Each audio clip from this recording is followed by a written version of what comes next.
Good evening and welcome to our live stream on this Saturday evening, June 11th, 2022. Glad that you've connected with us. Hope you're having a great weekend here in the studios and in Texoma, North Texas.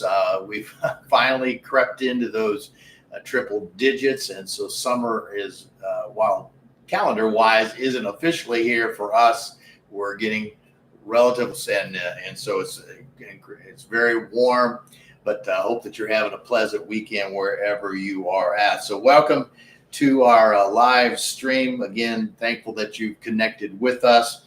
We're continuing on, second week of a three-part series entitled Piecing the Puzzle Together. Last week I spoke about our place in the puzzle and shared a little bit of our journey as an individual and as a church. But this question or this inquiry, which is applicable to every follower of Christ and every community of faith, is this: how do we, or I as an individual, fit into God's kingdom's purpose and redemptive plan? A discovery process is undertaken in order to define one's purpose and develop their mission statement as it is known. For me personally, as I've shared in weeks gone by, my mission statement is personally to equip and encourage people for life and for service. Extremely helpful as I consider different ministries, different tasks. Does it fit who I am, who God has called me and created me to be? The same would be true in your church, just as our church, or in a small group, in a community of faith. You would once again ask, for what purpose has God created us? And for the Denison Church, which I'm a part of at this point, we've come through the process, the discovery process, and our piece of the puzzle, as we've discovered, is loving people through life's experiences. Now, I began last weekend deconstructing this statement with the first two words of this mission statement, which is loving people, and thus address the question of not only who are the people we are to love, but how do we love those people? And a quick review: if you have your sermon guide, you can pop that open and view it and follow along. But the people we are to love include the healthy as well as the hurting followers of Christ.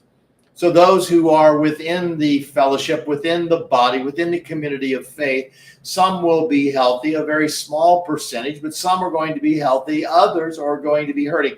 We bear a responsibility according to our mission, to what God has called us, our purpose and our piece of the puzzle, to love people. Those are the segment, or those are the people we are called upon to love. But not only the healthy and hurting people as followers of Christ, but the helpless and hopeless folks of this world. And that is by far the largest segment of people that we will minister to as a community of faith, again, as a small group, as a body of believers, or as an individual, because there are far more people in the world and of the world than there are in the church and of the church.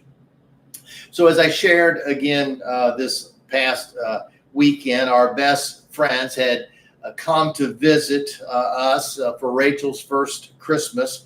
And I learned that there is a byproduct of putting a puzzle together.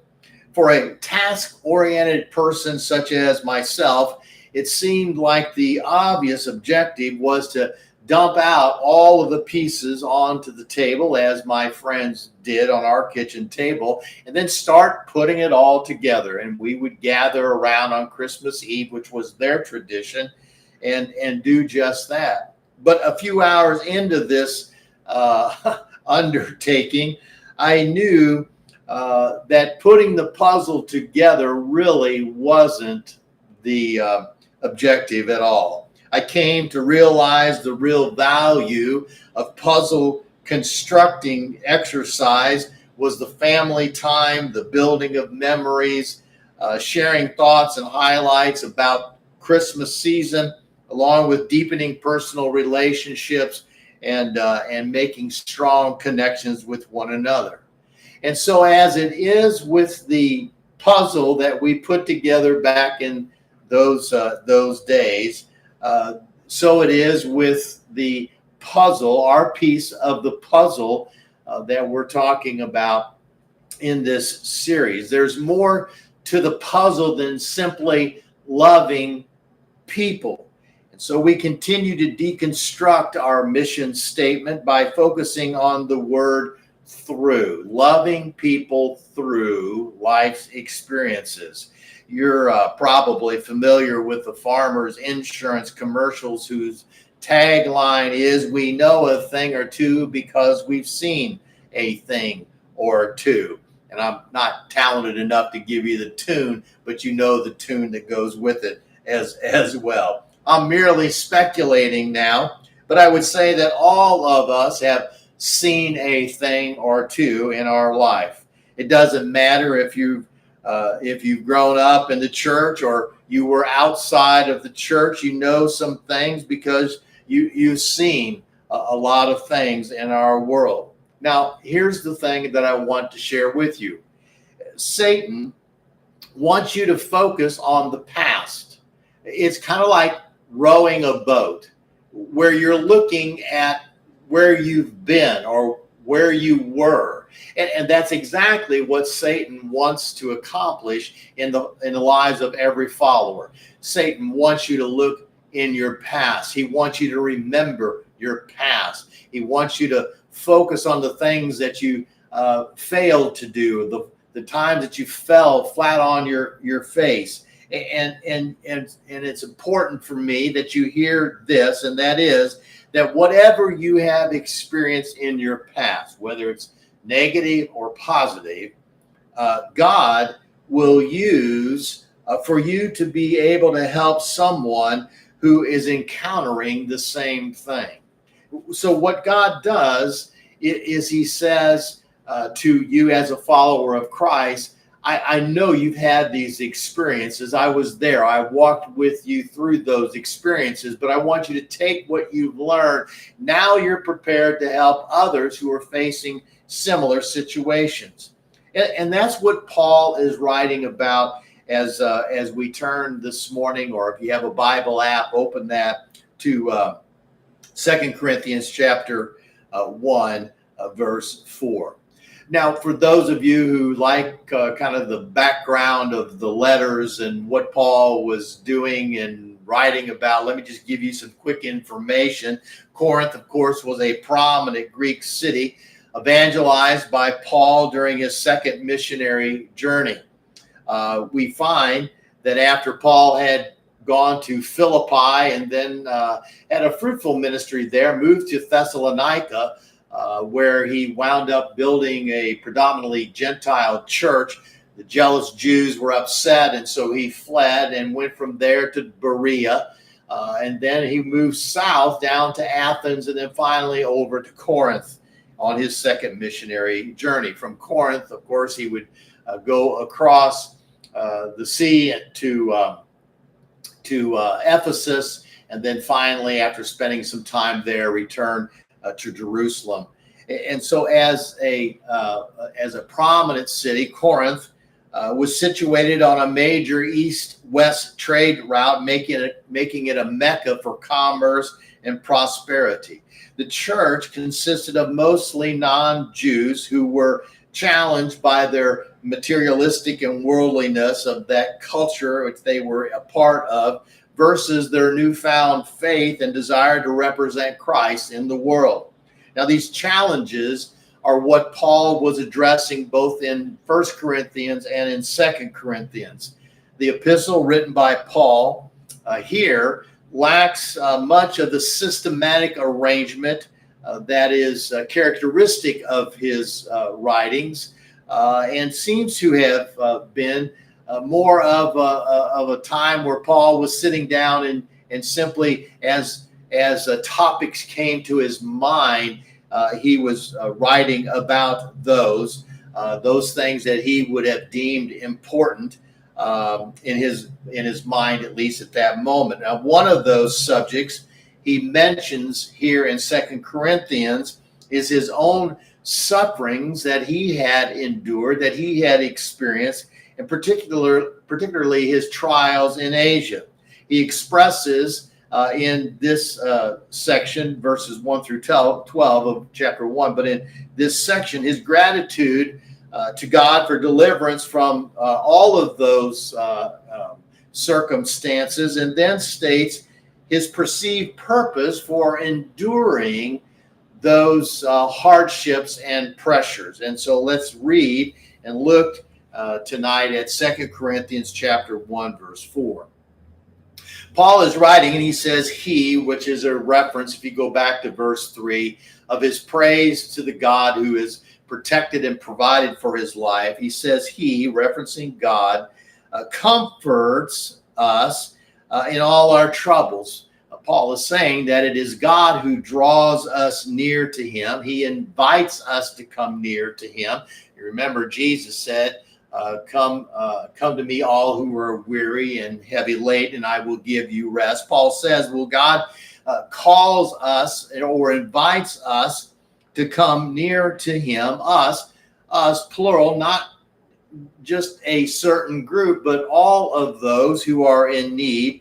But in those times when we are in tribulation or in trouble, or the translation would mean whenever we are under pressure, undue pressure, or those moments where we're just overwhelmed. And there would not be anyone in our society who wouldn't be able to confess and testify that their life is hampered, or certainly heaped on as far as the troubles and pressures that they encounter on a regular basis. So he comforts us in all of our troubles. Well, why does God do that? The next line, so that's the reason, or that's the purpose, so that we can comfort others. Why does God help his people, the followers, whether they are healthy or hurting?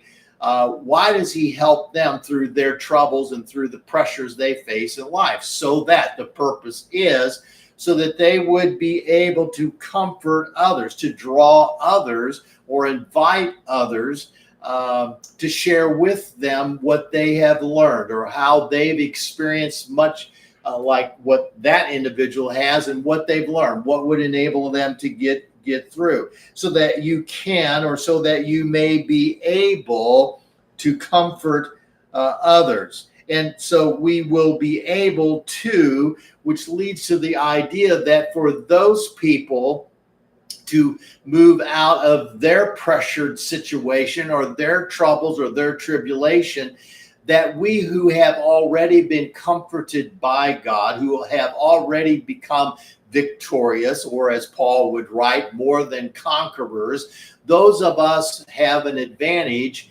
because we've made it through. We become the instrumentality for helping other people get through their circumstances.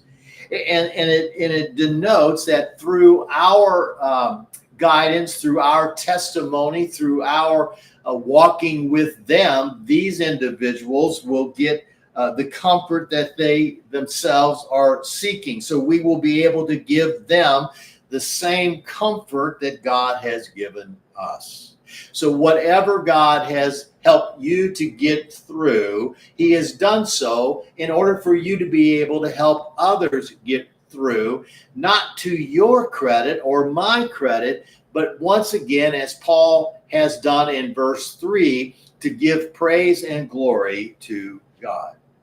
We've discovered that our piece of the puzzle is about loving people, but for how long are we to love them, and how long are we to walk with them? And what is the byproduct of loving people through life's experiences? It should be clear, each piece of the puzzle is fit together. I remember back to that Christmas Eve as we were putting the puzzle together. I mentioned we had put the edges, we created the edges, and now we started piecing the puzzle together. And there were times when one piece seemed to fit into another, but I at least discovered you didn't force it. It would fit in a relatively easy manner. So what we found is that each piece of the puzzle is fit together, but it is fit together in such a way that each piece is fixed in the puzzle. Now, it isn't like you could take the finished product and lift it up, but it had a firmness to it. It had a sturdiness to it. And so as each piece is fit together with other pieces, the puzzle itself those pieces are fitted in the puzzle. So what I apply that experience to is in this situation that it is God's love that binds us all together. So let's learn from this verse what Paul is advocating for us who have been comforted by him. So first of all, we learn that our ability to comfort others comes from our own experiences. So what have you learned, or what have you gleaned in your journey that you can offer up or give to another individual? Paul indicates God comforts us in all our troubles and pressure situations. There's nothing too great for God. He's always there to help us. And as we have been helped through, as he has comforted us, as he has drawn us to him for his help, as he's moved us through, we've learned certain things, and we've come to experience certain aspects. In getting through our circumstances, we have experience with God's grace in our own life. Paul writes in 2 Corinthians chapter 12, verse 8 and 9, at first I didn't think of it as a gift. Now, the reality is, whenever you're in a pressured situation, we would never think a normal response would be, this is great. We normally look at our victories in hindsight and say, wow, I've learned this, or praise God, I got through this. But when we are in the midst of it, it isn't like you take time and say, wow, what a pleasure this is. So at first I didn't think of it as a gift and beg God to remove it. Doesn't sound abnormal for most people in our culture. We want God to get us out of this mess, even if we've been the ones that out of our choices got into this mess. We want him to get us out of it rather than through it. And so Paul says 3 times I did that, and then God told me. I would say God was probably telling him all along the road here, but after the 3rd time God heard him, God said, my grace is enough. It's all you need. Now, in your experience in being comforted by God, what you have experienced is God's grace in your life, and God's grace is always sufficient. And so Paul continues by saying, my strength comes into its own in your weakness. Once I heard that, I was glad to let it happen. I quit focusing on the handicap and began appreciating the gift. It was a case of Christ's strength moving in on my weaknesses. That is something you learn as you go through a challenge. But for those who are in the midst of a challenge, they have yet to learn that great truth, that it is God who will walk with us. It is God who will stay with us, but it is God's grace in our life that enables us to get through. But the other side of this, what you have experienced, of course, is you have experience of God's presence in your life. In Isaiah chapter 43, verse 2, we get an idea of God's character, of this quality that has gone on as long as God has had a covenant with people. In Isaiah, he says, when you pass through the waters, I will be with you. And when you pass through the rivers, they will not sweep over you. God will be with us. When you walk through the fire, you will not be burned, because God will be with us. The flames will not set you ablaze, because God is with us. As you've made it through some pressure situation, you've come to the conclusion that God was there walking you through those times until you were an overcomer. In John chapter 14, verse 16, Jesus says that I'm going to send you a helper. And so that helper will be with you. That comforter will be with you, and he will abide with you forever. Paul wrote in 1 Corinthians 10:13, no temptation has overtaken you but such as common to man. And God is faithful, who will not allow you to be tempted beyond what you are able, but with the temptation will provide the way of escape also, so that you will be able to endure it. So what we find from those days in God's covenant with the Hebrew people into the time of Jesus and his real understanding that he would send a comforter to be with us is that God is always there with his people. He will not fail you. He will not forsake you. That's what he said to Moses and Joshua. The reality is, for you and I who are in a covenant relationship with God, he will be with us, Emmanuel, God with us, as we continue on our journey of faith with him. Now, I know a lot of people, and I know a lot of churches across America who don't like to get their hands dirty.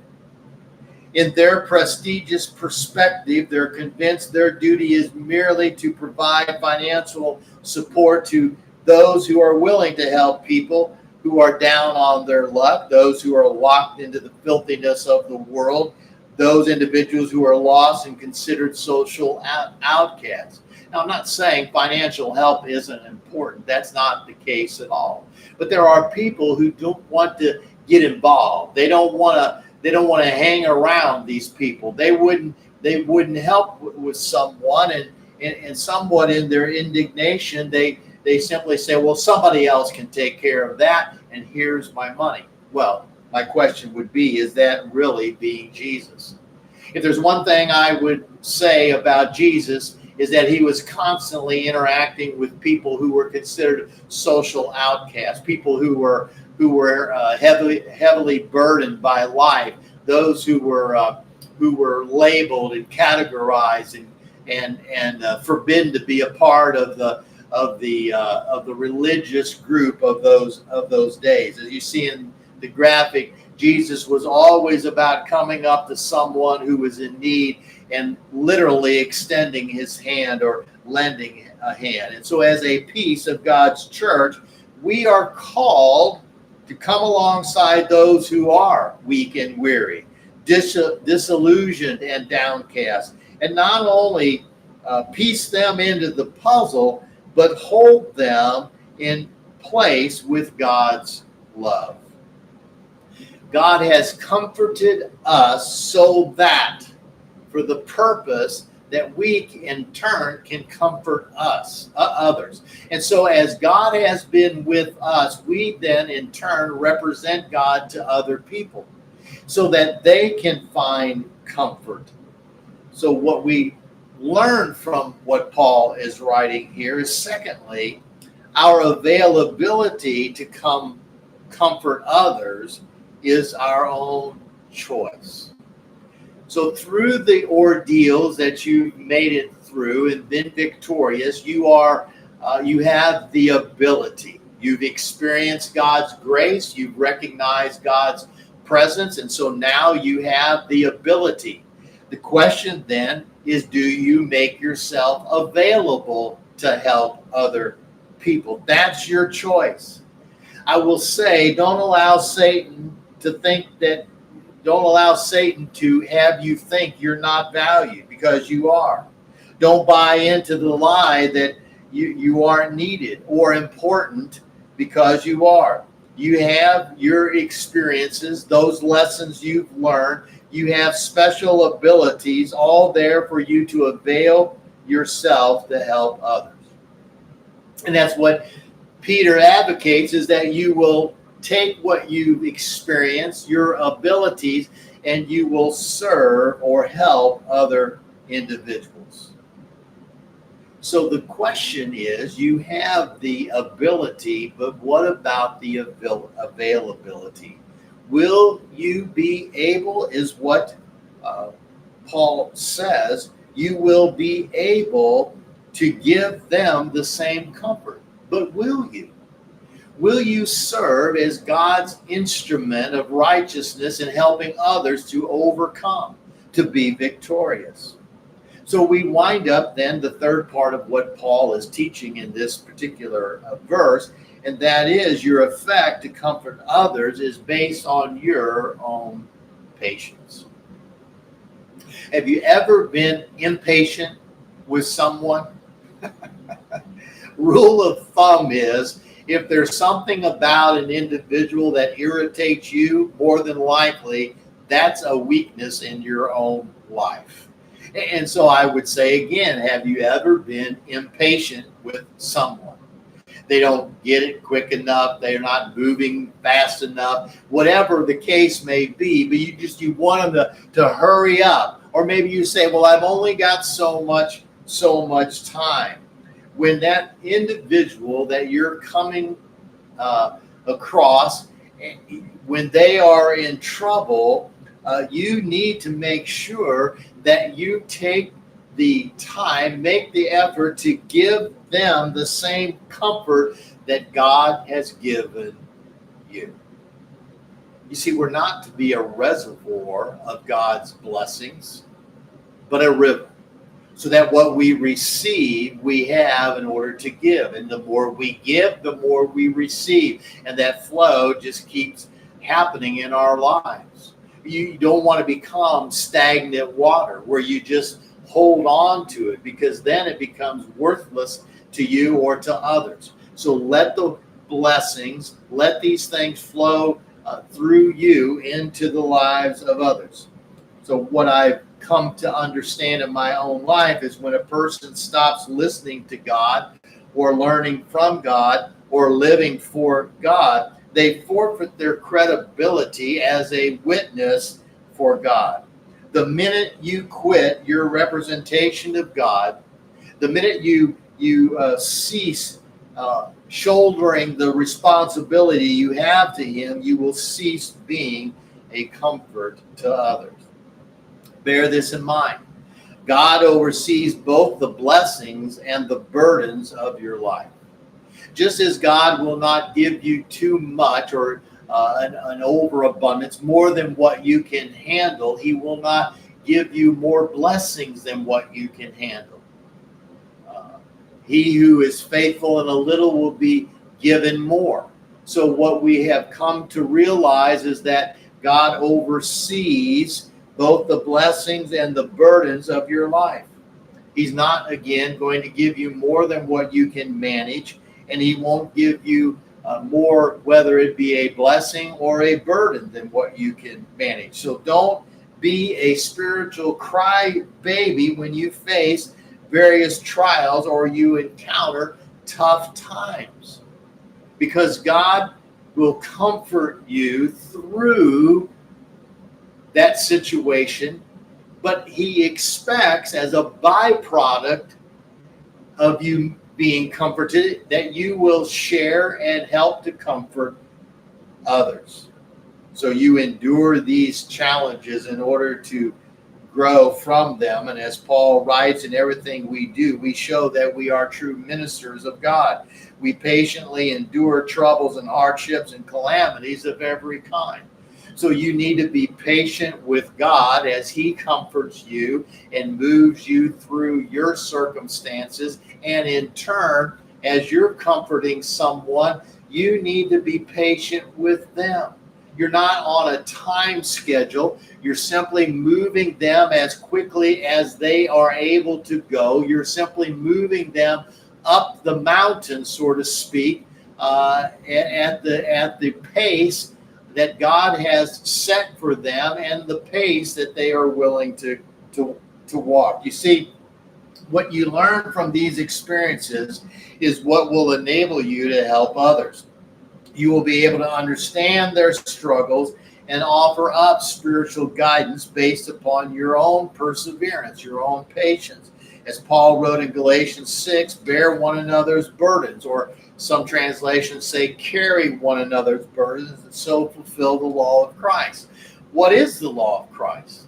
Well, the law of Christ is to love the Lord your God with all of your heart, soul, mind, and strength, and to love others as yourself. Jesus said to his disciples, by this, all will know that you are my disciples if you have love for one another, if you show love, if you express love for one another. So how do you take your life experiences and translate them into life encouragement for others who are going through a similar predicament? Well, in the last verse of your sermon guide, here we give you 1 Thessalonians chapter 5, verse 14. And there Paul writes to the church in Thessalonica, my friends, we beg you, we're pleading.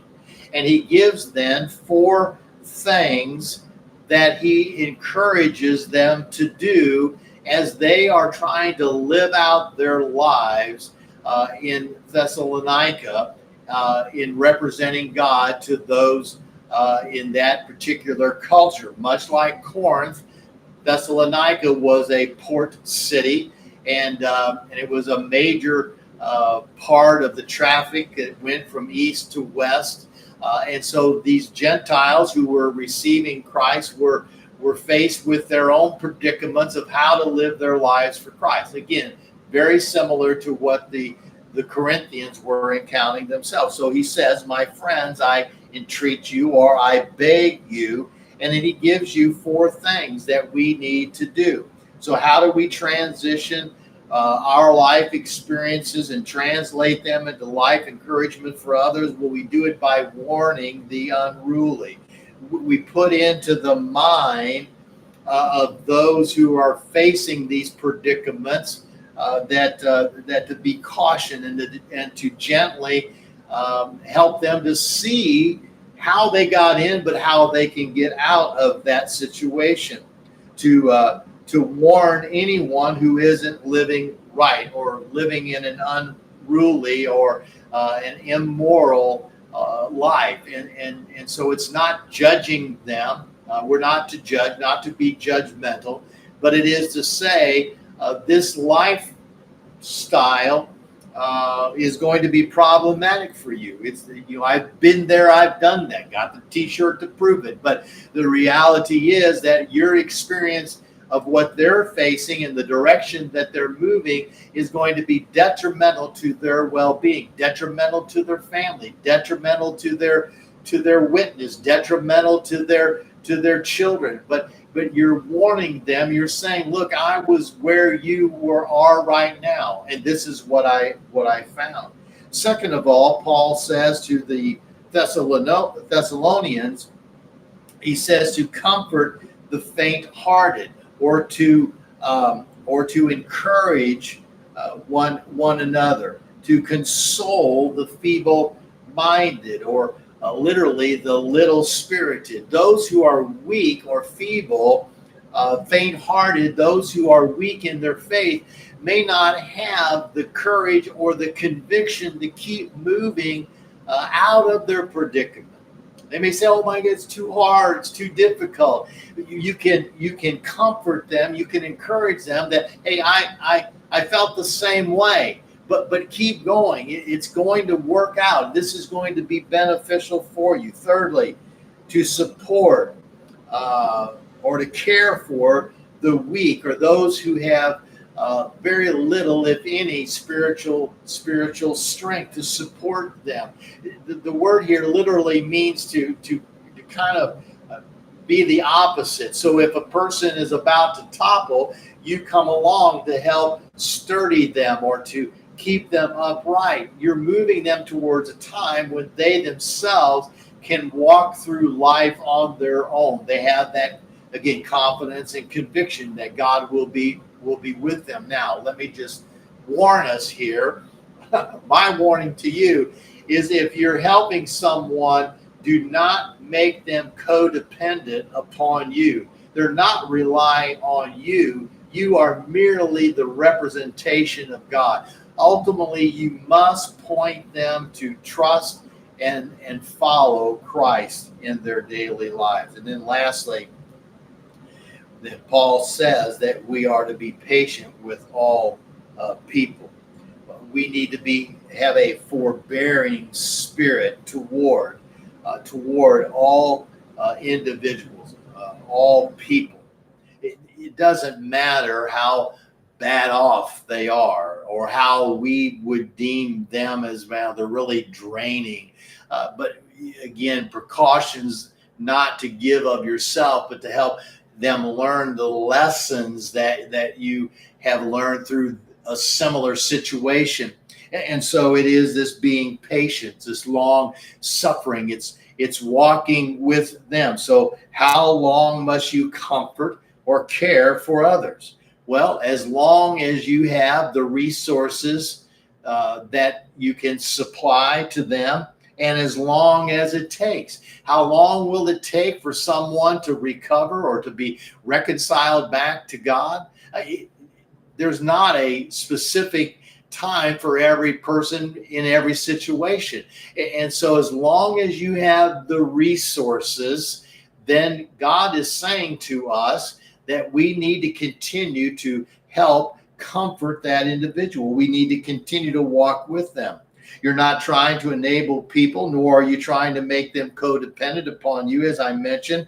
It's all about comforting them with the comfort you have received and reminding them it's all about Jesus and getting them through their problems and pressures until they can come to a point, as Paul did in verse 3, where they can offer up a praise to God who has provided help for them. My guess is all of us have gone through things in life where we've learned the hard way, but we've learned it. Whatever you've learned, God wants to use in helping to comfort other people. Again, I know folks that just don't want to be bothered, but you are blessed in order to help. God's not going to overload you with people. He's going to be there to guide you, to help you as you offer up your experiences. But do something, please. Look around you and see who in your life is in your life for you to comfort, to encourage, to help get them through the pressures that you've already become victorious. You've already overcome. You're a conqueror, as Paul would say. But just don't turn your back on people. Don't walk by the story of the Good Samaritan. Don't be that religious person who just walks by because they don't want to be troubled or they don't want to become tainted by that person who was alongside of the road. And the Samaritan, who was greatly in opposition to the Jew, came across, picked him up, bandaged him, took him into town, and offered to pay his expenses until he got better. How did he know to do that?